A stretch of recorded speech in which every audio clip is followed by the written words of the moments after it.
Hello there, welcome to our channel tutorial guru again. Hope you are doing fine. I'm back with another tutorial video, and today I'll be showing you how to send messages on your TikTok account. And now without further ado, let's dive right into the video. But before that, don't forget to like, subscribe, and hit that bell icon for more videos.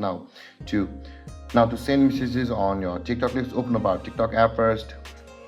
After opening your TikTok app, you can see the profile button at the bottom right corner of your screen. Tap on the profile button, and over here you can see your followers over here, all the people whom you follow as well as who are your friends.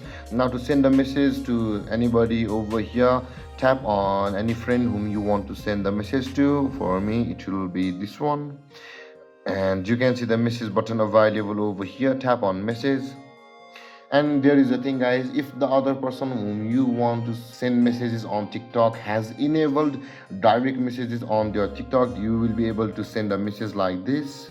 And if they have not yet enabled direct messages on on their TikTok account, then you'll not be able to send messages like this on TikTok. You can see I'm sending messages over here, but if somebody have not added a friend to you, and like this, I'm only following her, and let's message her like hello, and you can see there is an exclamation sign, which means that she has not enabled direct messages on her TikTok. And there, guys, this is how you send messages on your TikTok. And if you have any confusions or questions regarding the topic, don't hesitate to comment in the comment section below, and don't forget to like, subscribe, and hit that bell icon for more videos. Thank you for watching, guys. Peace.